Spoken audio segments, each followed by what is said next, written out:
علمي ولا علم رياضة ولا علم هجاوب على كل الأسئلة اللي انتوا سألتوها لي بناء على هختار علمي ولا أدبي واخترتهم ازاي وازاي قررت القرار ده.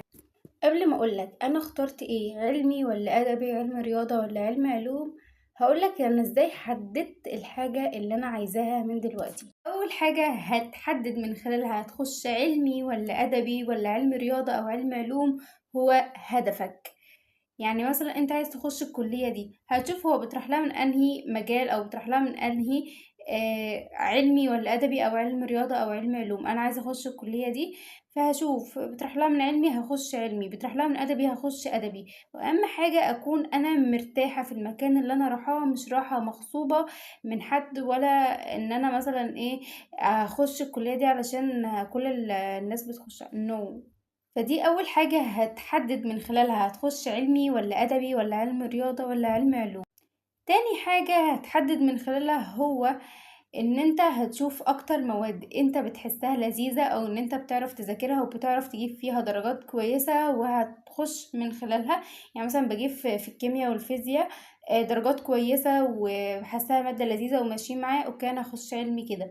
طيب انا بحب التاريخ وبحب الجغرافيا وبحب كل الحاجات دي، فكده انا هضطر ان انا اخش ادبي لان انا مرتاحة في المواد دي وعارفة ان انا بجيب فيها درجات كويسة.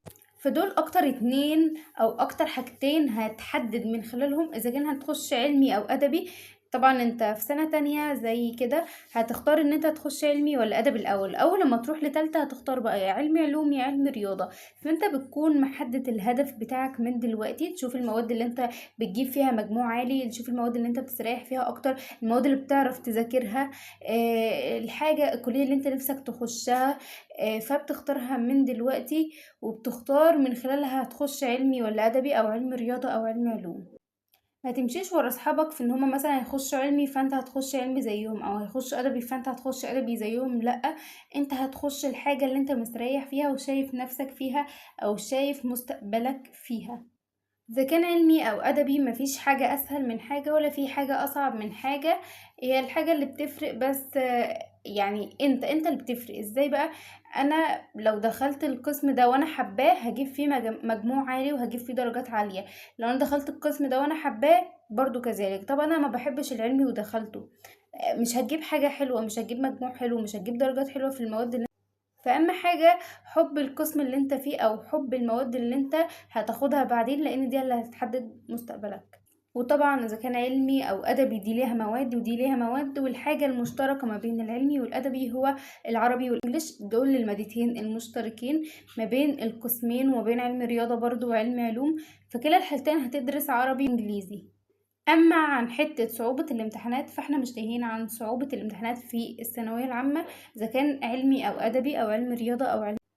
واخيرا وبعد طول انتظار انا اخترت ايه؟ انا اخترت يا جماعة علمي. وان شاء الله لما نخلص تانية احنا بنختار برضو علم رياضة او علم علوم. وطبعا انا حددت هختار علمي ولا ادبي من خلال الحاجتين اللي انا قلت عليهم في اول الفيديو. طبعا انا قعدت مع نفسي كده شفت الكلية اللي انا عايزاها وشفت المواد اللي انا بجيب فيها درجات كويسة او ان انا مستريحة لها وبعرف اذاكرها وحاسة ان المواد دي لذيذة، فاخترت القسم من خلال الحاجتين اللي انا قلت عليهم في اول الفيديو. لو كنت اخترت علمي او ادبي لازم تعمل اللي عليك في كلا الحالتين وان شاء الله هتلاقي نتيجة مرضية ليك في اخر السنة.